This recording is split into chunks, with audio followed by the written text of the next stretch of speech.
This is a beatable team, and we are capable of doing it. I truly believe that. I mean, if you don't believe me, just look at what happened last week on the sideline in a win.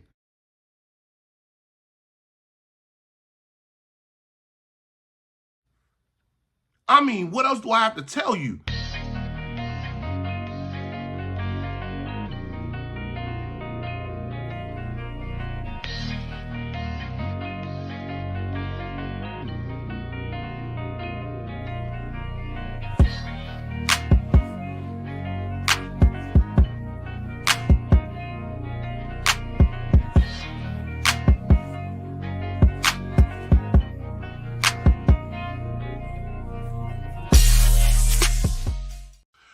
What up? What's good? What's happening? And welcome to another episode of Off the Bench. We are going to preview this week's game against the Philadelphia Eagles, and hopefully we can pull this one off. But before we get to that, let me get into some news that just came off the last few days, because I would have gave out this a little sooner, but I was a little bit under the weather. But let's get on to it. First things first, the Atlanta Falcons game that's slated for next week. We were originally on a to be determined type schedule thing. They have now flexed us to a Sunday night game. And with Kirk Cousins being benched, we get to go and see Michael Penix Jr., the rookie out of Washington. And hopefully we can go ahead and shut his ass down. I mean, hey, I ain't got nothing against Michael Penix, but I ain't trying to see that shit on Sunday Night Football against my team. I want us to go and get this W so we can go and get in this playoffs and keep it rolling. Also, Jonathan Allen, who has been on injury reserve a majority of the season, he is in a 21-day window for the injury reserve. For those of you who don't know what's going on with that, that means as far as if you're on injury reserve, you have a 21 window gap to be able, if the team feels that you are capable to come back on this team to play later on in the season, they give you 3 weeks. If you're not able to get back in those 3 weeks, you take your ass right back on to IR. So he's in a 21-day window.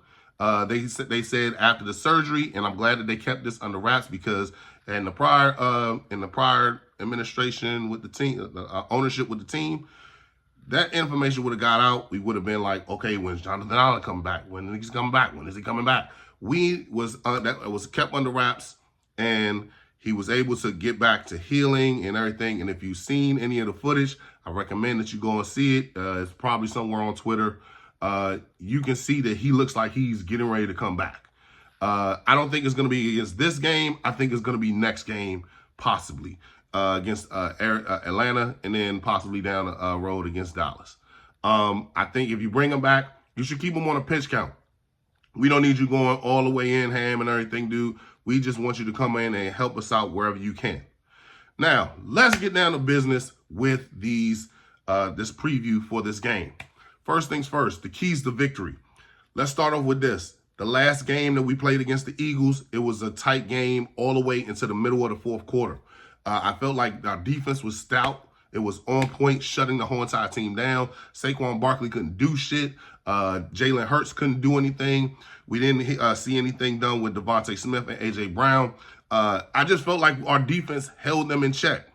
But also, our offense couldn't do shit. Prior to that game, if you remember, we played the Pittsburgh Steelers. That game it felt like it was a dogfight. I felt like that team really couldn't get in the mix of doing what we do best. The receivers couldn't catch. The offensive line couldn't block. Jaden Daniels played his worst game in my opinion. And if you've seen it, you probably agree with me. Jaden just didn't look comfortable. That whole entire offense just didn't look like it was in the same game. And if you've seen the press conference earlier this week with offensive coordinator Cliff Kingsbury, he said that he didn't feel like he put too much on the plate. And I think I kind of agree with him. I just feel like it was too much. We were just we weren't disciplined. We weren't sound. I just feel like this team just didn't have it together. I felt like the game was rushed. But getting on to the next part, we need to play discipline. We need to play sound. Because if you looked at how the defense played that last game, It just felt like the whole entire team on defense, they were shutting everybody down. The corners played arguably their best games the whole entire season. They were not Devontae Smith and AJ Brown were non-existent. They really didn't play to the way that they wanted to play that game. Jalen Hurts didn't scare me not one bit. I'm sorry, Jalen Hurts didn't scare me not one bit. It wasn't until Saquon Barkley broke two long runs off that this game was broken wide open.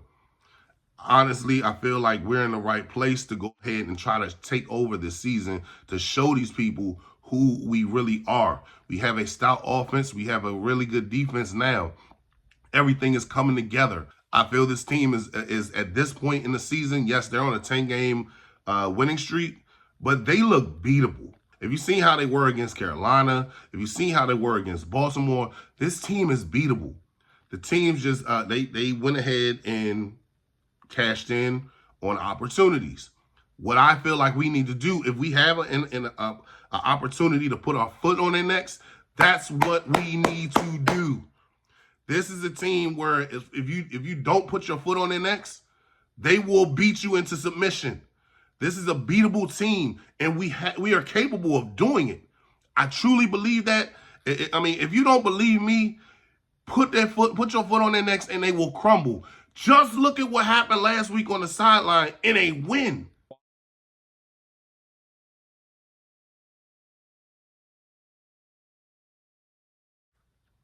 I mean, what else do I have to tell you? They're arguing like this and bitching and moaning over a win. So let's see what we can do as far as actually finishing the job this week. We need to put our points. We need to put points on the board. We need to shut them down. We need to hold Saquon in check, stay disciplined, and we should be okay. Now, moving on to the injuries. AJ Brown, if you've seen the tackle that was put on him last week, it kind of looked a little gruesome. I thought originally it was like a high ankle sprain or something like that, but apparently it was a knee. The last 2 days that he's been on, as far as practice is concerned, he didn't practice on Wednesday. He was limited on Thursday, but as I'm recording, the injury report hasn't come out yet, so we'll see what's going on with that. As far as on our end, Zach Ertz, he was under concussion protocol, as well as Jeremy Chinn, who was also on concussion protocol. Both of them were limited in practice all week, up to today before the practice information came out. Me personally, I'm kind of skeptical that they're going to play. If you looked at what early on in the year, leading up to this week, whenever somebody's in concussion protocol, they usually don't play. Now, unless they miraculously came back and was able to play and everything, that's cool, but not at the expense of their health. Me personally, I'd rather you just sit out because I need you long term. I don't need you short term. With you guys, I need you guys to write in the comment section. Tell me what you think the prediction of this game is going to be. Tell me what your keys to victory is this week. Tell me what you think about the game possibilities this week. Tell me your final score predictions. Me personally, my final score prediction, I think we could pull this one out and shock the world. Tell them that we can beat somebody over 500. I'm going to say 24-21 Washington in a game that's going to show everybody we are not to be fucked with. We need to be taken seriously. Tell me what you think in the comment section, y'all. And until then, guys, let's enjoy this game. Let's get this dub. Left hand up. Who are we? The Commanders. Peace. Yo, you made it to the end of Off the Bench. Be sure to like, share, subscribe. Man, look here. It ain't going to cost you that much. It ain't going to cost you anything at all. Just press that like, that share, and subscribe. Help a brother out, man.